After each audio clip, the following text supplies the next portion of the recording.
Shalom. Give that brother another hand of applause. That was fire. I was going to speak earlier, right? They had all these speakers come on. They said, brother, we had Malcolm X up there. We had Martin Luther King. We had Amos Wilson. Billy D, can you come up and speak? I was like, after these brothers? Don't let the sweet taste fool you. Let's get it in. Right? So let's start. So I want a precaution. Just talk in advancement to Israelites. When we watch some of our brothers come by, right? We are a destroyed people. What you want to do is look into the eyes of the people that come up and talk to you. You want to realize when people come by, right? The Bible says what? Be careful, you may entertain strangers because they may be angels. Let me speak as a fool like Paul does. Know when not to entertain demons. When they come up, you got to look into their eyes. You'll see that they're not all there. You'll see that the word is not coming from the Lord. Right? Give me 1 Corinthians 13 and 11. Right? I want to speak about the brother that came early. Wake him up! 1 Corinthians 13 and 11. Because we're destroyed people, we got to recognize when destroyed people come up and then how to speak to them. Because certain ways we go at them, they're going to rebel against us. Go ahead. The book of 1 Corinthians, chapter 13, verse 11. Bring it out! When I was a child, I spake as a child. So when I was a child, I spake as a child. A lot of people will come up here and they look like grown-ups, but they're still children spiritually. Why? Because they're broken people and couldn't get past that brokenness. And if they don't have the scriptures, the law, statutes, commandments, and faith, they're going to remain a child. So we have to sometimes recognize that these grown men come up and speak like they're smart, but they're children. That's right. And we got to handle them as such. Go ahead. I understood as a child. They understand as a child. So we got to break this down to the minuscule amount. We got to break it down real simple. The brother actually came here, if you paid attention, he came here for acknowledgement, to show that he knew something. He didn't want to learn, but he wanted acknowledgement. Children do that when we feel left out. So he wanted acknowledgement. So he kept pointing, that's not a God. So he wanted, you're right, brother, that's not a God. And then he feels that, and then we hit him with scripture. And then we pull him back in. Right, go ahead. I thought as a child. I thought as a child, go ahead. But when I became a man. But when I became a man, when I was introduced to the Mashiach, when I was introduced to the law, statutes, commandments, and faith, go ahead. I put away childish things. I don't deal with the garbage of the world anymore. I don't deal with that mentality. I don't deal with the Dr. Yorks or anybody else anymore. Or the Hoteps. That's gone. We put away those childish things, right? Here's the other thing we want to go into, right? Luke 4, what did I want? Mark 4 and 15? Read that real quick. Let me know when you got it.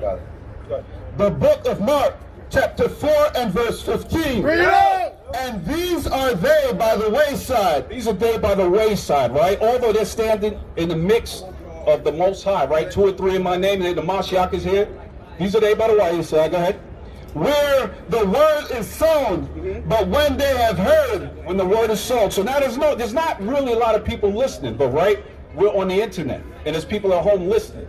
So these people are standing there by the wayside. What happens? Go ahead. Satan cometh immediately. Satan cometh immediately. Go ahead. And taketh away the word that was sown in their hearts. And taketh away, you got it, Mike. It taketh away the word that was sown in their hearts. So what happens is we get to focus on their behavior.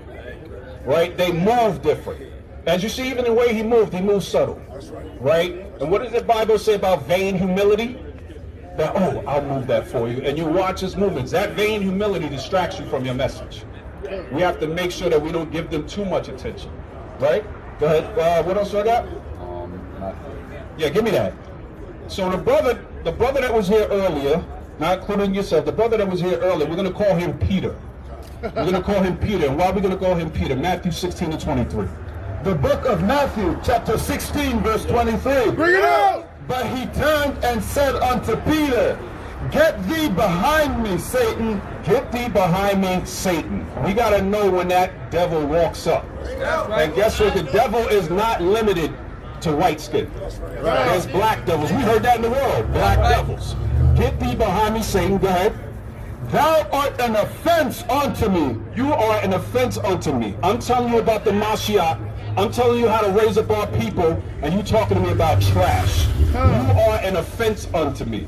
Understand this. When they come up, right, we're priests. We're men of the Lord. We expect you to come and ask us the questions about the Lord. When you don't ask those questions, you lost your privilege to speak to the men of the Lord. Your privilege came when you came humble to learn about the Lord. When you're not talking about him, you define him, you lost that privilege. You can now go back to being the present. Go ahead. For thou favorest not the things that be of Yahweh, but those that be of men. So notice, he favors the things that not be of Yahweh, but the things of men, because he's trying to educate us or go against the word with worldly knowledge. Good. You don't favor the things of Yahweh. So that's how we know when a devil approaches. Go ahead. Is that it? Good. All right, that's it. So go to Obadiah 1 and read to verse 4. So my purpose, so what I want to bring out now is one of the ways that we go after and we destroy Esau, right? We can't just walk up to Esau and just destroy him. We know it don't work that way. We know he has weapons. We're not going to go in a police station and tell him, yeah, I'm going to do something, I'm going to come in and they're going to shoot us. Even if we don't go to the police station, they're going to shoot us down. So the Mashiach, through the Most High, gave us another way to take them down with the word. Right? Go ahead. The book of Obadiah, chapter 1, verse 1. Bring it out. The vision of Obadiah. Thus said Yahweh, power concerning Edom. We have heard a rumor from the Most High, and an ambassador is sent among the heathen. And the ambassador sent among the heathen. That is us. We are the ambassadors sent amongst the heathens. Go ahead. Arise ye, and let us rise up against her in battle. So let us rise up against her in battle. We know we can't do it physically, so we got to do it spiritually. Because the time hasn't come yet. We got to build up that spiritual level to the point where the Most High says, now do it physically. Go ahead. Verse 2, behold, I have made thee small among the heathen. So he made our enemies small among the heathen. Now, if you look at the world for what it is, he's gigantic, isn't he? He's all over the world, and he's all over the television. But that's sorcery. He uses a magnifying glass to make himself look big. Right. He puts his face on television representing all countries to make himself look big. He uses weapons to make himself look big, but the Most High said he is small amongst the heathen. Do we not know that when we travel around the world, everybody's dark-skinned, with the exception of his people? So why are we afraid of this man? Because we broke the law, statutes, and commandments. So now we have to realize with the word who he really is. Go ahead. Arise ye, and let us rise up against her in battle. Verse 2, behold, I made that right, so not good. Verse 2, behold, I have made thee small among the heathen. Thou art greatly despised. Thou art greatly despised. The whole world hates Esau. Go ahead. Verse 3, the pride of thine heart hath deceived thee. The pride of his heart hath deceived him. So he even believes he's bigger than everybody else is. He believes he has more power than everybody else does. We have to ask ourselves a question. If you took away the weapons of Esau, could he beat us? Yes or no? No. So there has to be the power of the Most High that made him that strong. As it say in Job 9 and 24, the earth is given into the hands of the wicked. He didn't take it. It was given to him because we fell. So he has no power. You take away the weapon, nobody's scared of him. Go ahead. Thou that dwellest in the cleft of the rock. So he dwells in the cleft of the rock. He dwells up high. He's the one that says in his history, he's a caveman. He's telling you who he is. He dwells in the cleft of the rock. He's the one sitting up on that mountain. Go ahead. Whose habitation is high, that said in his heart, who shall bring me down to the ground? So whose habitation is high, who said in his heart, who shall bring me down? He's so proud and so arrogant, and he sees in the world, I've been sitting up here for so long, who is going to bring me down? He's godless. He is godless. That's why he's asking that question, because he doesn't see anyone before him that can take him down. He sits as a god in this world. Who can take me down? That's what it says in, what is it, 2 Corinthians 4 and 4? The God of this world? That's the God of this world. Go ahead. Verse 4, though thou exaltest thyself as the eagle. What is his mascot? The eagle. What was his mascot in Rome?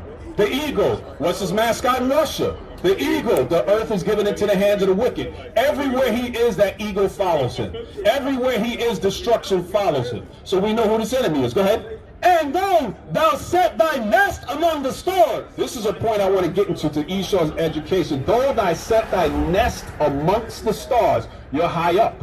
You're sitting up and you're looking down on everybody. Go ahead. Thence will I bring thee down. Thence will I bring thee down. We're not bringing them down without the help of the Most High and the Mashiach. Thence will I bring thee down. Go ahead. Saith the Most High. Saith the Most High. So now go to Genesis 1. Right? Start at verse 3. Go ahead. The book of Genesis, chapter 1 and verse 3. Bring it out! And Yahweh said, let there be light, and there was light. Let there be light, and there was light. Right? There's no sun yet, is there? Let there be light. Go ahead. And Yahweh saw the light, that it was good. And Yahweh divided the light from the darkness. Go ahead. And called the light day, right? And the darkness he called night. So we had day and night before the sun. Go ahead. And the evening and the morning were the first day. And the evening and the morning was the first day, right? Go back to that last part, last precept, right? Get me, verse 4, Obadiah 1 and 4. The book of Obadiah, verse 4. Though thou exalted thyself as the eagle, right? And though thou set thy nest among the stars, thence will I bring thee down. So now this is how the Israelites are going to bring him down, right? The first thing he taught us in school was his education. He taught us that he subdued and destroyed the world. He taught us that he conquered everything. He taught us that he conquered space in June 1969, probably at the time of first fruits. Right? Let's go. Genesis 1 and 14. Go ahead. The book of Genesis, chapter 1, verse 14. Read out! And Yahweh said, let there be lights in the firmament of the heavens. So notice, let there be lights in the firmament of heaven. The Hebrew word for firmament is rakia. Right? It means visible arc, firmament, hard, firmament. Over the sky, visible arc over the sky that's hard, right? So that means what? It's hard. It's a hard visible arc. If you pay attention to when Esau takes flight and you watch it all the way through, it goes all the way up and it starts to arc over. Go ahead. Lights in the firmament of heaven to divide the day from the night. Lights in the firmament of heaven. This place right here, right? Fatty Smokes, probably a pork shop, right? We're standing outside of it, correct? If we go in, we're inside it, right? Let's make this the firmament. Let's make the store the firmament. If we go in, we're in, right? We're in the store, so we're in the firmament. So where are the stars right now? And Yahweh said, let there be lights in the firmament of heaven. The firmament of heaven. And rakia is a hard arc that covers. It shows his handiwork. Go ahead. Break them up. To divide the day from the night, right? And let them be for signs, right? And for seasons, right? And for days and years, right? And let them be for lights in the firmament of the heaven. And let them be for lights in the firmament of the heaven. We use the sun, the moon, the stars for signs and seasons, do we not? Go ahead. To give light upon the earth, and so it was. And so it was. Go to verse 7, right? Go to verse 7 real quick. We'll just show how hard that firmament is. Go ahead. And the book of Genesis, chapter 1 and verse 7. And Yahweh made the firmament and divided the waters. So now this firmament, that's an arc and hard, divides water. If it divides water, it has to have some sort of substance, right? Go ahead. Which were under the firmament. Which were, notice, under the firmament. Go ahead. From the waters which were above the firmament. That's right. Did we acknowledge that there was water in the heavens? When we look at a aurora borealis, we see lights, right? But how does the light move? Like water. Water above the firmament. Go ahead. And it was so. And Yahweh called the firmament heaven, and the evening and the morning were the second day. So now we notice the firmament is heaven. The heaven is what to Yahweh? His throne. And the earth is his footstool, right? So there's a separation between him and us. So this man, right, powerful, right? Esau does all of this. If we take his weapons, he can't do anything. The nations built the Tower of Babel, correct? They built it up to the sky, correct? What did the Most High do to it? Separated them. He destroyed it. Why? Think about it. Why did he destroy it? Because they had the audacity to try to build up to heaven. So let me ask you this question. You think he's going to allow Esau to crack his heaven? No. Okay, let's keep going. So now, the sun, the moon, and the stars, right? What word didn't we hear that's in outer space, supposedly? Planets. Let's go to 2 Kings 23 and 5. The book of 2 Kings, chapter 23, verse 5. He put down the idolatrous priests, whom the kings of Judah had ordained to burn incense in the high places in the cities of Judah, and in the places round about Jerusalem, them also that burned incense unto Baal, to the sun, slow down, the sun, and to the moon, the sun and the moon were in the beginning, correct? And to the planets. Did you hear planets in the beginning of Genesis? No. Okay, keep going. And to all the hosts of heaven. And to the hosts of heaven. So now when we go into the Hebrew, the word for planets is Mazarath. Mazarath means constellation, zodiac sign, stars.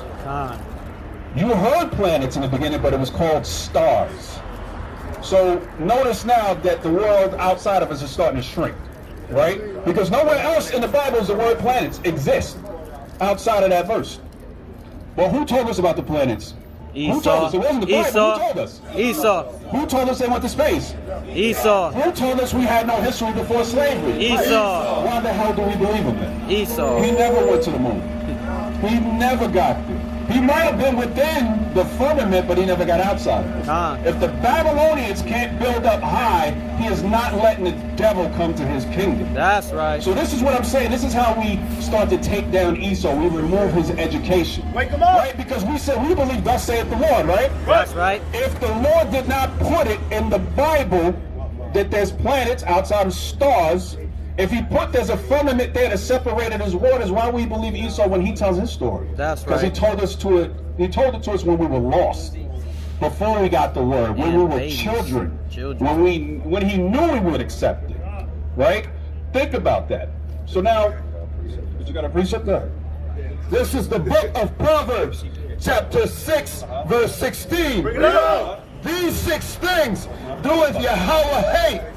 Yea, 7 are an abomination unto him. A proud look. A proud look. Esau has a proud look when he walks by. A cop can be undercover, has a vest on, and still has a proud look. That's why we know that cracker's a cop. That's right. A lying tongue. A lying tongue. They lied to us about history, the scriptures, everything. Go ahead. And hands that sheddeth innocent blood. And their hands almost only shed innocent blood. Go ahead. And heart that deviseth wicked imagination. And a heart that devises wicked imagination. I conquered the whole world. I was able to crack through the firmament that the Most High laid. Let me ask you this real quick about that firmament, right? The brother mentioned before about a rocket, right? When it goes further up, it loses oxygen, right? What did the firmament separate? The waters from the water. Have you ever seen fire burning inside water? You've seen it on the surface, but it don't burn inside water. So according to the Most High, space is water. How the hell did his rocket get up there? You see how Esau is now coming down? You see the saying in the beginning, he said, I will thence bring thee down? That's right. Because he has nothing to bring down. All he needs is a word, and he crumbles into nothing. So this is the point of Israelites to be out here. To not only inform us of who we are and who we serve, but to show you who is not. That's right. That Esau is not God. That the Jews are not Jews. They're That's Jewish. right. If that, they're Ashkenaz. Ashkenaz is the grandson of Japheth, which are Gentiles. Right? So our job is also to prove who the devil is not. He has no power. Read Obadiah one more time. We're going to wrap it. Wonderful. The book of Obadiah, verse 1. The vision of Obadiah. Thus saith Yahweh power concerning Edom. We have heard a ruler from the Most High, and an ambassador is sent among the heathen. Arise ye, and let us rise up against her in battle. So we are already in battle. Every time we come out here to do the will of the Most High, we are in battle. That's right. We wear our warlike garments, are we not? We are in battle. Let us rise against her in battle. Right now it's in word and in spirit, but soon it will be in flesh, because the Most High is going to destroy all those weapons they have. And then they're going to have to deal with us man to God. Go ahead. Verse 2, behold, I have made thee small among the heathen. Thou art greatly despised. Verse 3, the pride of thine heart hath deceived thee. Thou that dwellest in the clefts of the rock, whose habitation is high, that said in his heart, who shall bring me down to the ground? And he asks, who shall bring me down to the ground? Go ahead. Though thou exalted thyself as the eagle, and though thou set thy nest among the stars, thence will I bring thee down, saith the Most High. The Most High will bring the devil down to this earth. That's right. Shalom.